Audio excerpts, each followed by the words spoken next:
Ngayon ko lang nalaman yung Coach Evelyn, 'di ba? Ngayon ko lang yun nalaman, Coach Evelyn, na gano'n pala kalaki ang kinikita ng company, 600 million every month galing sa mga subscription. Tapos do'n pala kinukuha yung ating, income, okey? So ayan mga partner, bale oo, kung ngayon mo lang nalaman, pa-comment, 'di ba? Pa-comment ng 2, Kasi ako ngayon ko lang din nalaman yun, eh, grabe. May alam talaga yung mga coaches na hindi natin alam. So ngayon alam ko na kung papaano i-compute. Ayun si Coach Christian, 2, Alam mo 'di na ba? alam yung mga coaches, hindi nila alam yon. Uy, Millionaires Empire, tinuro ko yan dito. Tulog ako kagabi, Coach, kaya hindi ko alam. Oo. So ayan, bale ako naman po ang magtuturo kasi napakarami dito sa atin, especially na sa mga baguhan, kung papaano daw, Coach, mag-prospect. Wala daw silang kakilala, walang ma-invite, 'di ba? So ngayon ituturo ko sa inyo yung basic, 'di ba? Yung basic na presentation, okey, yung basic na gagawin natin. Ngayon kung meron kang notebook, papel, kunin mo na 'yan para at least, makapag-start tayo, okay. So ayan, thank you so much, Coach Evelyn, sa shinare mo sa amin na knowledge or learning ngayong umaga, 'di ba? Yun po ang babaunin ko. At least ngayon alam ko na kung paano i-compute ang kinikita, okay, ng ating company monthly, okay. At So by dun the pa way po, yun po oo, yung Glenn, yun po yung isasagot natin sa mga nagtatanong na long term ba yung negosyo nyo o hindi? Ay nako, baka magsara yan. oo. Yun yung mga na isasagot. Computan nyo na. Yes, oo. Yun po yung tatawag na, safety net, 'di ba? Kasi ang iba tatanong, stable ba ang company? Stable. Kasi kalahati lang po ang binibigay sa atin ng company, papaano magsasara si Livegood, Coach Evelyn, 'di ba? Yun po dapat ang maunawaan ng karamihan. Kasi ang iba pinapangunahan na ng duda, baka magsara 'to, kaparehas ng company natin before, kaparehas ng pinasukan namin na walang nangyari, 'di ba? So ayun, pinakita na po ang safety net ni Livegood. Okay? So bali ngayon ako naman po ang mag-share ng screen para at least, makapag-start tayo, and then mayroon kayong masundan kung paano nga ba mag-prospect or paano humanap ng mga taong interesado sa negosyo natin. Kung paano nga ba, palakihin yung team or organization mo. Okay? So ngayon, allow to, ano ko sa inyo, i-explain ko sa inyo pa isa-isa. Mabilis lang to. Okay, mag-share lang ako ng screen. Okay? Ayan, wait lang. Oo, share lang ako ng screen. Ayan, nakikita na yung screen ko, Coach Evelyn. Yes, coach. Ayun, okay. Ayan, bali, ayan, grabe, may commercial pa pala tong ano natin ngayon. Oo, may commercial pa pala yung ano natin. So, ayan. Ang ano ni Coach Glenn ngayon is yung ita-topic natin ngayon, no? Babalik ko lang kasi sumobra na tayo. Okay, ito yung dati kong presentation. Siguro mga new member pa lang ako dito, eh. Siguro mga nasa 2 months pa lang ako kay Livegood. Ginawa ko tong presentation na to para sa mga business partner ko before, na mga dati kong mga business partner na ngayon, nag for good na. Okay? So ang topic natin ngayon, yung 5 basic skills in MLM, kung paano kung paano gawin talaga si Lead Good, paano nga ba makahanap ng prospect. Ang title po nito is 5 fingers. Okay, 5 fingers of network marketing. Okay? Kung paano nga ba humanap ng prospect, paano nga ba mag-invite, paano nga ba okay magpasali or humanap ng taong interesado sa negosyo. Okay? Ngayon pa-comment nga ako kung nakapag-attend ka na ba or narinig mo na ba tong comment? Pa-comment nga ako ng 5. Para at least alam ko kung sino pa yung mga hindi pa naka-attend, yung hindi pa alam yung 5 fingers, pa-comment ako ng 5. Yung mga hindi pa alam. Ayun, 5. Oo, si Coach Christian. Si Coach Christian lang yata hindi nakapag-attend ng 5 fingers. Ayun, si Coach Christine. Ayan, si Coach Ruela. Si partner Rosemary. Oo, ang dami na palang naka-attend. Oh. Partner Liza Bangkula, 'di ba? So, partner Rosalinda, okay, oh. Emily Lariosa. Okay, so yun ang topic natin ngayon. Yung 5 fingers of network marketing. Paano nga ba coach humanap ng taong interesado sa negosyo? Paano nga ba coach ang humanap ng mga taong pwedeng sumali sa negosyo mo? Paano nga ba coach humanap ng mga taong hindi ka i-reject? 'Di ba? Kasi coach, wala akong ma-invite. Coach, wala namang naniniwala sa akin. Coach, 'di ba? 'Yun na lang lagi yung common reason natin eh. So siguro hindi mo pa 'to alam i-apply yung pinaka-basic, 'di ba? Yung basic skills na kailangan mo rito sa MLM. Kasi lahat kami na nagsimula sa ganitong industry, nagsimula kami sa basic. Wala pong shortcut. Okay, wala pong shortcut, lahat po 'yan proseso. Sabi nga ni Coach Evelyn, ano 'yon? Proseso, process, 'di ba? So ngayon, anong unang-unang gagawin natin? Okay? Once na ikaw ay newly member, attend training. Okay? Bakit nga ba kailangan mag-attend ng training, Coach Glenn? Para matuto ka. Di ba? Para matuto ka sa negosyo mo. Kasi once na hindi mo alam ang negosyong to, wala talaga. Okay? Hindi mo nga lang alam kung paano kwento si Livegood. Kahit hindi ka na marunong mag-present, basta marunong ka lang magkwento about kay Livegood, okay na yan eh. 'Di ba? Magagamit mo na yan eh. Yung imamarites mo rito, instead na ibang tao, si Livegood na lang ang imarites mo. Baka meron pang ma-inspire o baka meron pang taong mahikayat. Okay, kasi yung example yung SNR, imarites mo ng imarites sa SNR, kung gaano kagandang SNR, gaano kamurang product, bibigyan ka ba ng komisyon? Wala. Dito kay Livegood, imarites mo lang si Livegood, may possible ka ng kitain $25. Okay? So ngayon, anong unang-unang gagawin natin, Coach Glenn? Anong unang-una? Ngayon, may ballpen at papel ka dyan. Oo, yun ang una. Notebook at ballpen. Ngayon, ang unang-unang proseso natin ito is prospecting. Ngayon, Coach Glenn, ano yung prospecting?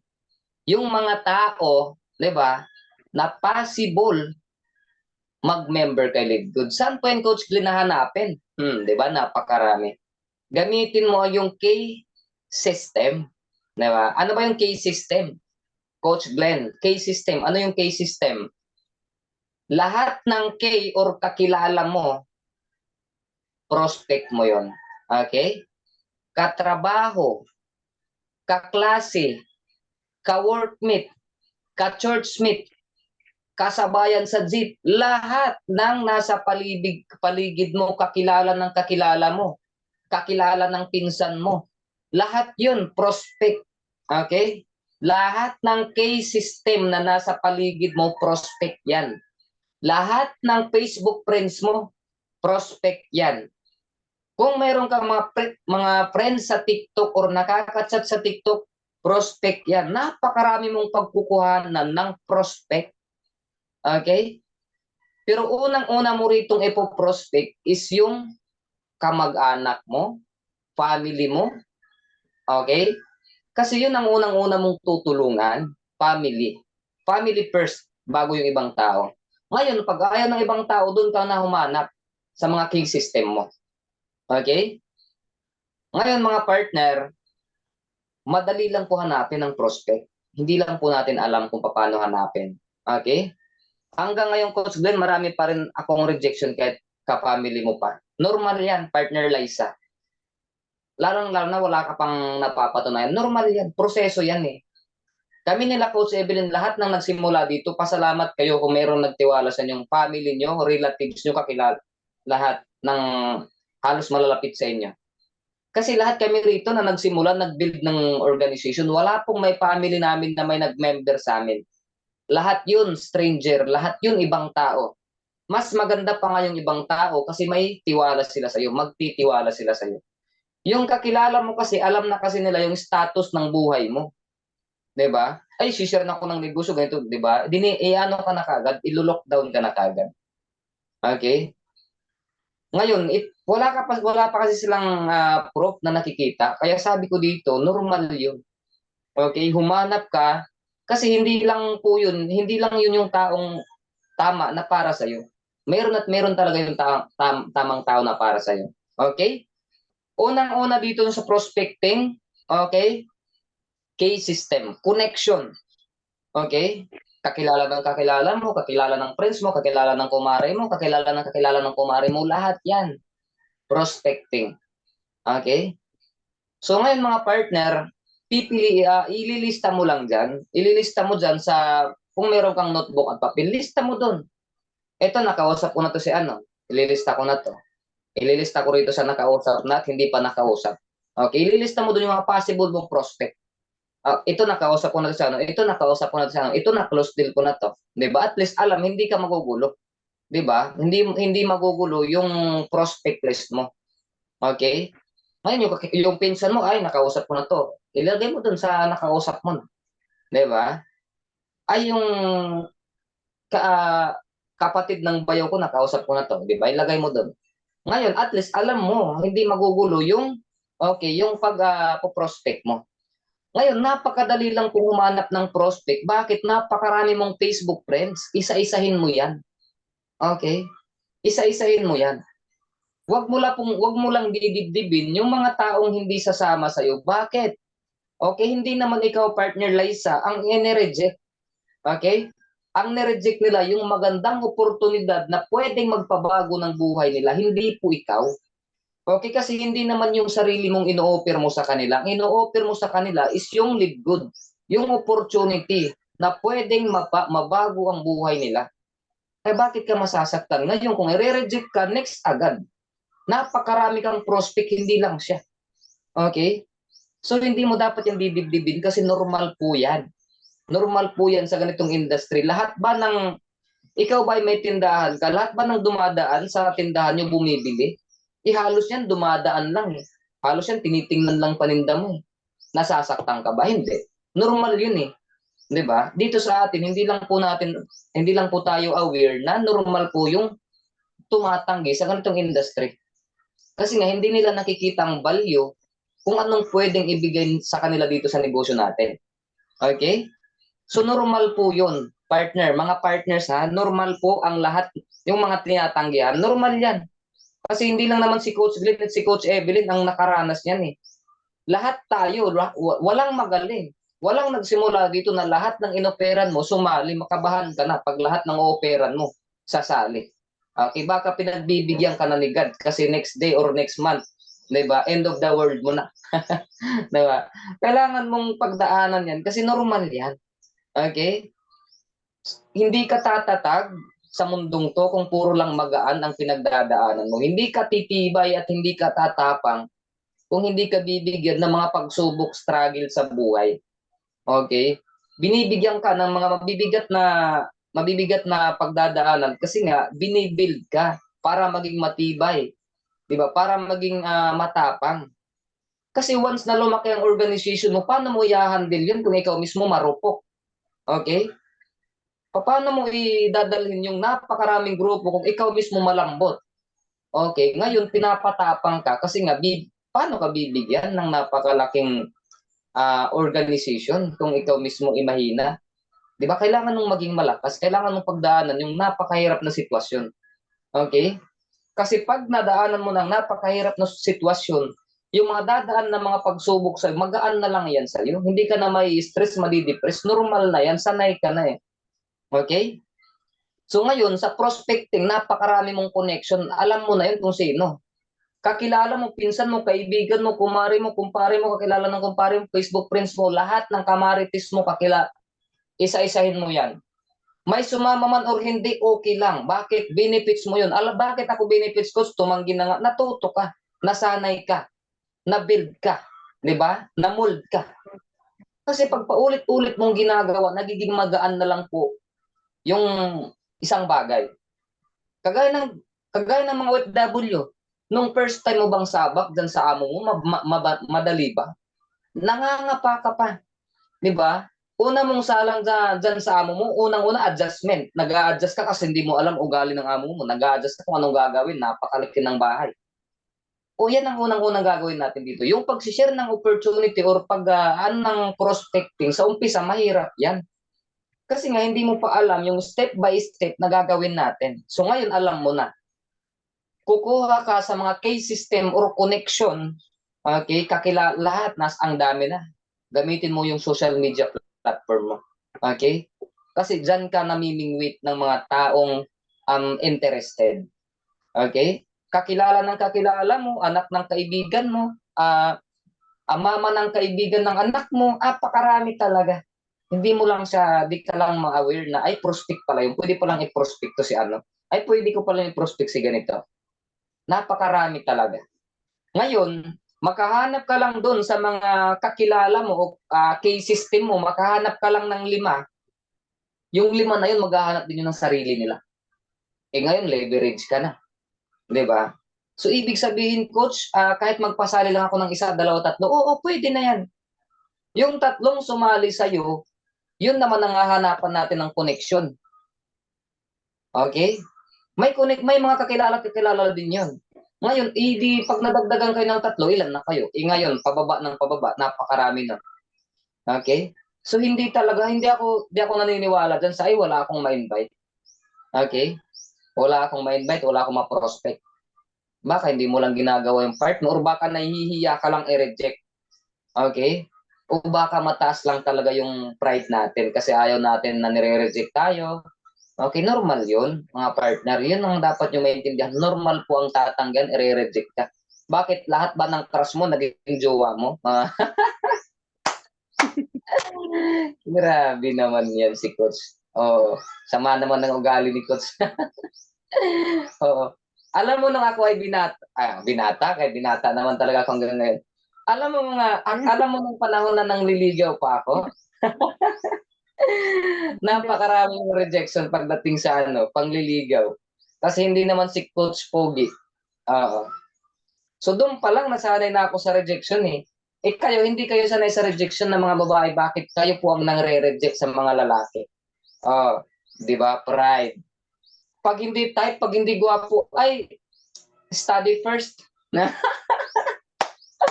'Di ba? Pag hindi niya gusto ang lalaki, ay 'di ba? Mahigpit ang mama ko.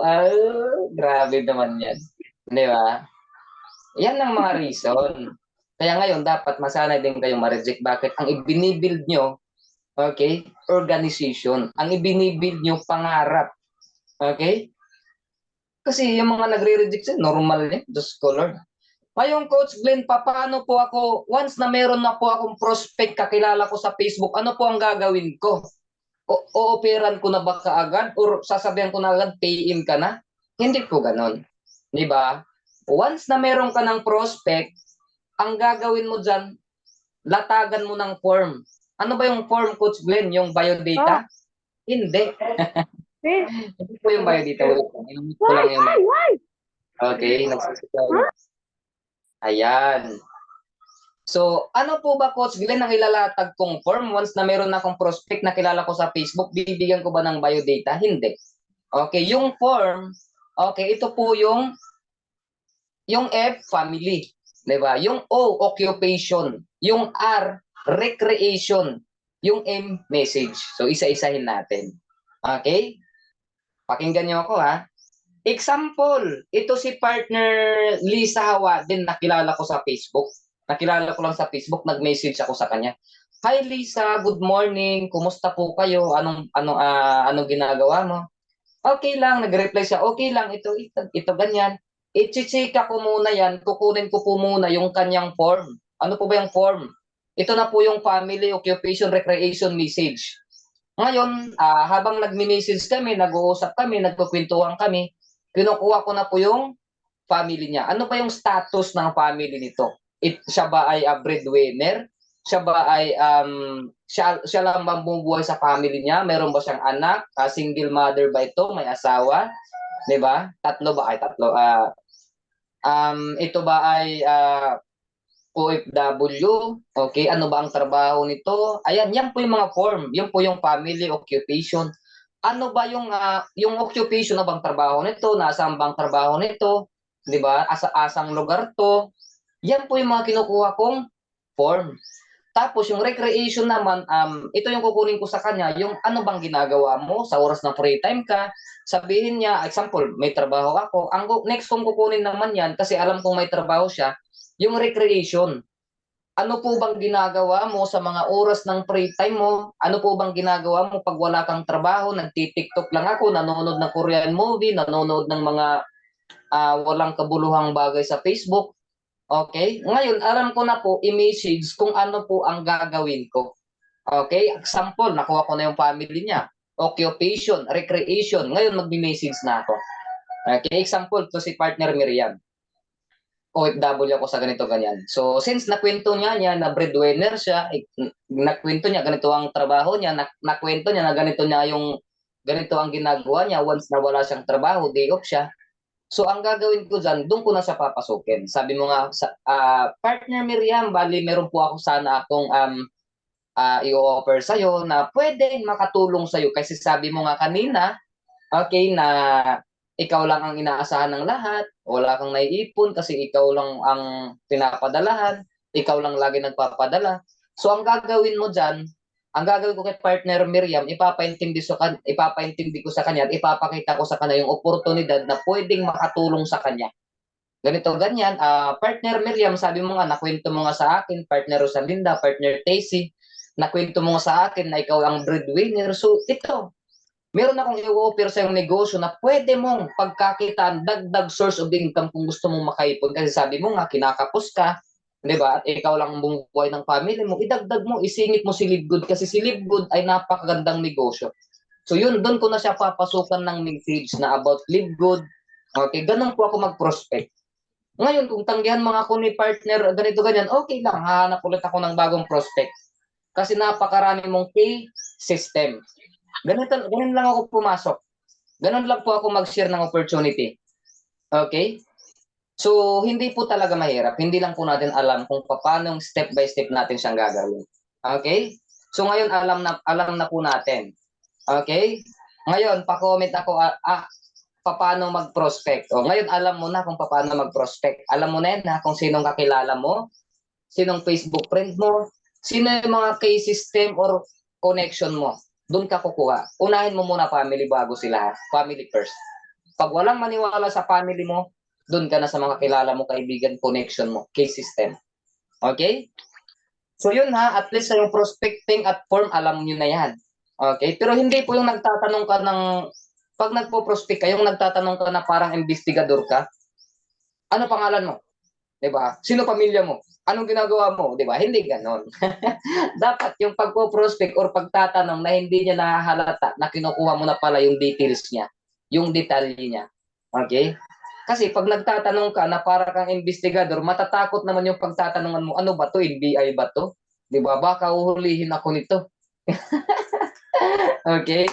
So, dapat alam nyo yun So, dapat alam nyo kung paano kayo magtatanong. Hindi yung para kang nag-iimbestiga ng ano. Oh, dito nag-iimbestiga ka, pero iba yung pag-iimbestiga mo. Okay? Kasi unang-una pa lang, pag yung tao niya, Facebook friends mo, stalk mo yan. Ay, ganito pala ang lifestyle niya. So, alam ko na pala ang lifestyle nito. Ito pala ay mahilig sa TikTok, mahilig magkimbot-kimbot. Di ba? Di ba? Alam mo na yon. Ay, ito pala, mahilig pala ito mag-TikTok. Di ba? Alam mo na kung anong gagawin mo. Okay? Next. Ano ang next na gagawin mo? Once na ikaw ay meron ng prospect, di ba? I-invite mo. Ay, Coach Glenn, paano mag-invite? Di ko po alam kasi kung paano ko siya i-explain. Okay? Pag mayroong Zoom presentation, papasukin mo. Sabihin mo lang, once na nagustuhan niya na yung ino-offer mo, sabihin mo, pwede ba kitang i-invite dun sa Zoom training? Kasi pag na-invite ka sa Zoom training, mas lalo mo dun may intindihan, wala namang bayad yun, free naman yun Wala ka namang babayaran dun, mag-download ka lang ng Zoom. Attend ka ng presentation kasi doon marami talagang itinuturo. At doon makikilala mo lahat ng mga taong makakasama natin dito sa negosyo natin. Okay? At doon makikilala mo yung mga taong kumikita na, yung mga taong nagsimula lang din na ganito sa atin. So, invite mo siya doon sa presentation. I-invite mo. Ngayon, pag alam kong magugustuhan niya, lalong-lalo na pag naipaunawa mo na yung negosyo mo, yung si Livegood, naintindihan niya, So, maano yun, sasalit magme-member yun. Okay? So ngayon mga partner, napakaraming Zoom training kay Coach Fernan, BMW. I-invite mo siya doon. I-invite mo siya pag may training dito sa Ultimate Empire. Pag may training sa team natin, i-invite mo siya. Ganun lang po kabilis. Kasi yung tao na yan, pag na-invite mo yan at laging nakakapag-attend ng training, mau-open po ang mind niyan. Mau-open po ang mindset niyan. Okay? Ngayon, kahit ikaw nagdududa ka, yung duda mo matatanggal yan the moment na nakakapag-attend ka ng training kasi nga napapasukan ka na ng learning, napapasukan ka na ng knowledge. Okay, and then iintindihan mo na yung konsepto ng negosyo pag nag-attend ka ng training. Okay, hanggang sa matututunan mo na yung negosyo at ma-adapt mo na siya kung paano kumita kasi nga itinuturo yun naman yan sa training. 'Di ba? So ikaw ngayon na nagdududa ka, unang-una mawawala ng duda mo pag na-invite ka na-invite ka sa Zoom. Okay, ganun po 'yun. 'Yun po ang pag-i-invite. Okay? Ako pag nag-invite ako, hindi ako nag-i-invite agad na, "Uy, mag-member ka na, mag-PIN ka na partner TC, partner ID." Hindi. Ini-invite ko muna sa Zoom. Kasi pag nagustuhan niya dun sa Zoom, nagustuhan niya yung training at naintindihan niya, kusa na lang 'yun magme-member. Kusa na lang yung magsasabi, paano ba ako magpadala? Paano ba ako magsimula? Paano ba ako diyan magme-member? Paano ba ano magagawin ko? Ano bang kailangan na requirements? Okay, doon na yung magtatanong. Kasi nga naintindihan niya na, nagustuhan niya na yung negosyo mo. Okay? Once na na-invite mo na siya, presentahan mo na. Na-invite mo na sa Zoom, na-invite mo na sa mga Zoom training. Ngayon, present mo na yung negosyo. Ipaintindi mo step by step yung kitaan dito kay Live Good. Okay? Ngayon, coach, anong next na gawin? Presenting or presentation. I-present mo na si Live Good. Ay, Coach Glenn, hindi ko pa po alam mag-present. Di ba? Diyan tayo sumasabit, di ba? Karamihan diyan sumasabit. So ngayon, since hindi mo pa alam mag-present, rely ka muna sa upline mo. Rely ka muna sa coach mo. Kaya nga si Coach Glenn, napakasipag po sa inyo, sumagot ng ad calls nyo or mag-guide or tumulong sa inyo kasi alam ko naman po na hindi nyo pa po alam i-present yung negosyo mo. Okay? Pero ito sasabihin ko sa inyo, hindi po habang buhay na nandito si Coach Glenn sa likod nyo na aalalay mag-present. Okay? Kinakailangan nyo talagang matuto or bilisan na matuto mag-present. Okay? Kasi unang-una, pag papalaki ang organization mo, okay, kawawa naman po si Coach Glenn. Okay, dapat ikaw na po ang magpe-present as long as palaki na ng palaki ang organization mo. Dapat marunong ka nang mag-present. Okay? Kasi si Coach Glenn, hindi lang po ikaw ang hinahawakan. Example, yung upline mo, hindi lang ikaw ang hinahawakan yan. Napakarami pong hinahawakan yan. Paano kung one day, merong ina-add call, tapos hindi sinagot ni Coach, hindi nasagot ni Coach, nagtampo ka ngayon. Okay? Dahil nagtampo ka na ngayon, hindi mawawalan ka na ng gana. Magki-quit ka na ngayon. O sinong nawalan ng opportunity? Si Coach Glenn or ikaw? Okay, ikaw. Okay, so dahil lang yon sa katamaran nating aralin yung presentation. Okay, so since nandito tayo sa example, nag-attend ka ng training, ang gamit po ng once na tayo ay mag-attend ng training, take note down talaga. Sino ba yung owner natin? Sino ba ano bang pangalan ng company natin? Ano ba tayo available? Ilan ba ang member ni Live Good? Ilang months na ganun lang naman mag-take note ng ipine-present ng nasa DMW. Kasi step by step yan, isulat mo lang yan eh. Kasi sa araw-araw mo or sa one month mo na pag-attend ng training, ay nako, imposibleng hindi ka matuto. Okay? So ganun lang po gawin. Ngayon, pag hindi mo pa alam mag-present, yung upline mo or coach mo, siya muna ang tawagin mo mag-present or magpatulong ka. Kasi siya muna ang magpapaliwanag dyan sa negosyo mo na ipipresent sana sa prospect mo. Ngayon, pag napresentahan yan ng coach mo or upline mo or ikaw ang nag-present at naintindihan niya, sure bull yan. Okay? Sure bull yan na magme-member. Ngayon, pag napresentahan nyo na, close deal. Okay? Sino mag-close deal? Ikaw. O di kaya, pag hindi ikaw ang mag-close deal, si upline o kaya si coach. Okay? Kasi unang-una, pag napresentahan mo na negosyo mo, naintindihan niya na yung ini-explain mo, naintindihan niya yung negosyo mo, naintindihan niya yung konsepto ng negosyo mo, pasok nyo sa close deal. Paano ba mag-close deal, Coach Glenn? Ngayon, kung hindi mo pa alam mag-close deal, si upline pa rin ang mag-close deal niyan. Okay? Si upline, si coach pa rin na mag-close deal. Patulong ka sa coach mo. Okay? Mag-close. Or kung at least na-close mo man or hindi pa siya mag-member, sabi mo na-close niyo na tapos sabi ay next ano pa yung sahod ko, ganito po ako magkakapera sa katapusan pa. So at least diyan na-close deal mo na. Okay? Isusulat mo po siya doon sa prospecting. 'Di ba? Meron ka doon prospect list. Okay? Ang na-close deal mo na or yung iba na presentahan pa lang, yung iba naman dapat magkakaiwala yan na iba lang yung na-close deal mo na, iba lang yung prospect mo pa lang, kakausapin mo pa lang, iba yung lista mo sa nakausap mo na. Para at least alam mo sila doon kung saan na sila, kung sino na yung napresentahan, sino na yung na-invite, sino pa lang yung paparating pa lang na prospect mo or target mo pa lang na prospect. So meron ka talaga doon prospect list. Okay? Ngayon, kung napresentahan nyo na ng negosyo, na-explainan nyo na about Live Good, na, di ba, naintindihan nyo na yung negosyo, i-close deal nyo. Ngayon, sasabihin mo lang na mag-close deal, partner Heidi, nagustuhan mo ba si Live Good? May katanungan ka ba? Ano ba yung mga gusto mong itanong kay Live Good? Nagustuhan mo ba si Live Good? Ngayon, pag sabihin niya, ay, hindi ko po gusto si Live Good, okay lang. Di ba? Okay lang, at least nagawa mo yung part mo. Mag-share ng blessings, mag-share ng oportunidad. Okay? Ngayon, pag sinabi naman ni partner Liza na, sige, magano na ako, magme-member na ako sa katapusan, at least ililista mo, meron ka ng target, alam mo na kung anong date siya magme-member. Ngayon, pag na-close deal mo na, mga partner, pag na-close deal mo na, i-follow up mo. Follow up mo. Hindi yung, porkit ay nakausap na ni Coach Glenn, nalatagan na ni Coach Glenn, di ba? Nalatagan na ng upline mo or kung sino man yung naglatag. Ngayon, na-close nyo na, tapos papabayaan nyo na. Hindi. Dapat always, everyday, update ka. Ipa-follow up mo siya. Oy, partner, kumusta? Hindi naman po yung pagpa-follow up na about money lang. Dapat dito sa negosyo natin, lalagyan mo ng puso. Okay? Dapat dito sincere ka na pagtulong ang gagawin mo. Hindi yung, interesado ka lang kasi nga paparating na member siya. Interesado ka lang kasi nga gusto mo lang siyang pasalin. Hindi. Yung concern ba na, yung sincere na ito pagtulong talagang gagawin ko.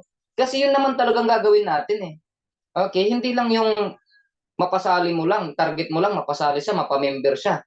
Di ba? Maling intention yata yun. Okay?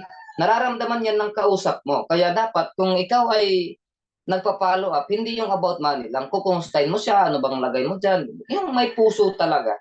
Okay? Alam mo na yun kung ano yung sasabi kong may puso. Okay? Yung kumustahan talaga na, kasi nagbibuild ng relationship eh.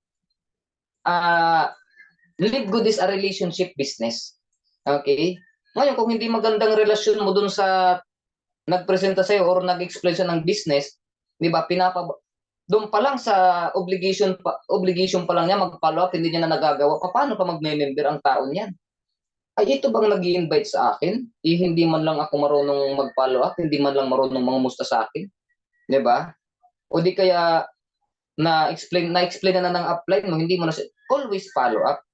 Di ba? Hindi na yung trabaho ng upline mo mag-follow up doon sa nakausap niyo. Trabaho mo na yun kasi nga kakilala mo yun. Okay?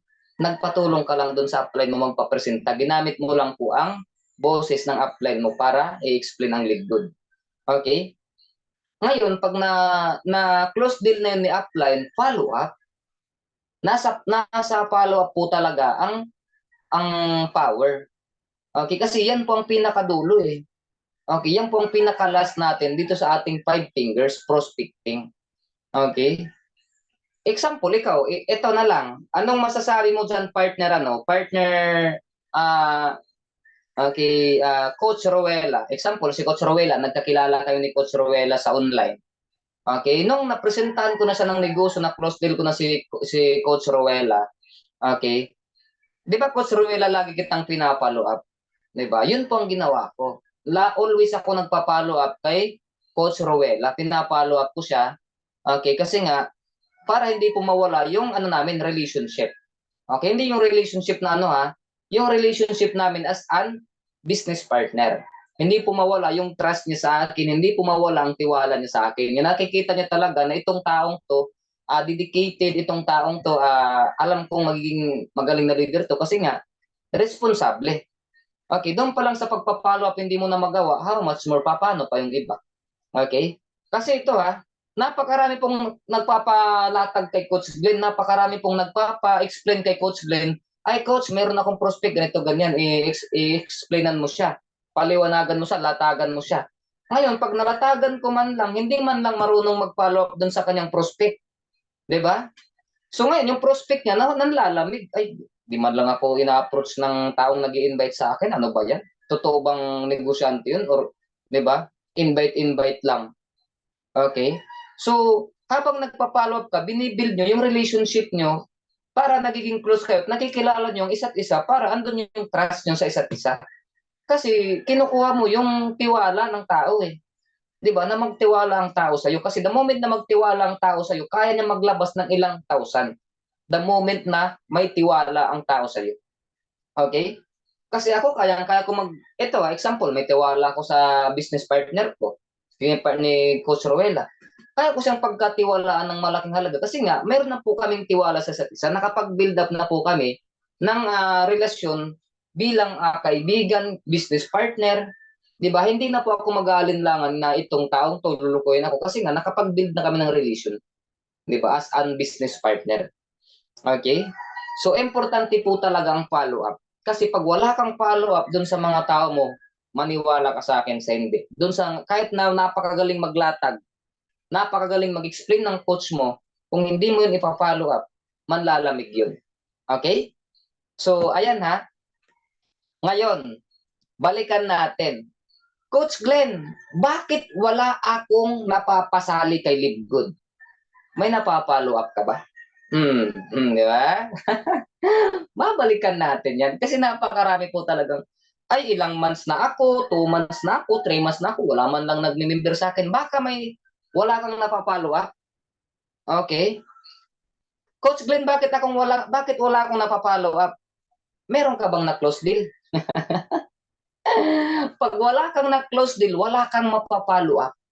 Okay? So ngayon, bakit wala akong close deal, Coach Glenn? Okay, bakit wala akong ma-close deal? Baka wala kang napresentahan ng negosyo, partner Tisay. 'Di ba? Partner Rosalinda. Kaya ka walang na-close deal, wala kang napresentahan, wala kang nilatagan, wala kang kinausap. Oh, 'di ba? Paano ka magkakaroon ng ipa-follow up? Paano ka magkakaroon ng i-close deal? 'Di ba? Napakaganda ng words na close deal. 'Di ba? Pero bakit wala akong ma-close deal? Sabi doon yung naririnig ko lagi sa ay na-close deal ko si meron na akong suspect, 'di ba? Ay na-close deal ko, may member na si na-close deal ko na. Bakit wala kang ma-close deal? Wala ka siguro na presentahan or wala kang kinausap. 'Di ba? Or wala kang pinakausap kay Coach Glenn kaya wala kang ipa-follow up. Partner Papay. Naka-smile si partner Papay kasi wala tong nako-close deal. 'Di ba? So siguro wala kang ma-close deal, wala kang napresentahan ng negosyo. Okay? Bakit wala kang mapresentahan ng negosyo? Wala ka sigurong invite. 'Di ba? Partner TC, may invite ka ba? Kaya wala kang wala kang mapresentahan ng negosyo, wala kang ma-invite. Okay? Bakit wala akong ma-invite, Coach Glenn? Wala ka yatang prospect eh. May prospect ka ba? May kinakausap ka ba? Pag wala ay wala ka talaga. 'Di ba? Pag may kinakausap man ako, lagi namang reject. 'Di ba? So anong kulang? Baka yung pagpapaliwanag mo hindi pa effective. Baka hindi mo pa naipapaliwanag ng maayos yung negosyo mo. Or baka yung kinakausap mo negative. Or baka yung kinakausap mo, 'di ba, naghahanap ng proof. Okay? May tamang tao para sa iyo. Okay? Tandaan mo wala kang ma-invite dahil wala kang prospect. Ngayon malinaw, 'di ba? Pag meron kang prospect, Coach Coach Aruela, Coach Christine, pag meron kang prospect, okay? Pag meron kang prospect, meron kang may invite. Pag meron kang may invite, meron kang mapipresentahan. Pag meron kang mapipresentahan, meron kang mako-close. Mako-close deal. Tama? Pag meron kang mako-close deal, meron kang ipa-follow up. Pag meron kang may pa-follow up, may magme-member sa'yo. Di ba? Ganon yun. Okay? Napaka-basic po talaga. Okay? Kaya I hope na naintindihan kung paano mag-prospect. Okay? Napakadali lang pong mag-prospect. At kung nasusunod po natin ang 5 fingers, di ba? 5 fingers, ha? Baka ibang 5 fingers ang iniisip natin, na 5 fingers. Yun po yung 5 fingers. Okay? So ngayon, comment. Kung ano po, kung alin doon ang hindi mo nasusunod. Di ba? Alin doon ang hindi mo nasusunod para at least mayroon tayong advice na ibibigay. Okay? So ayan, sino pang nandito? Oo.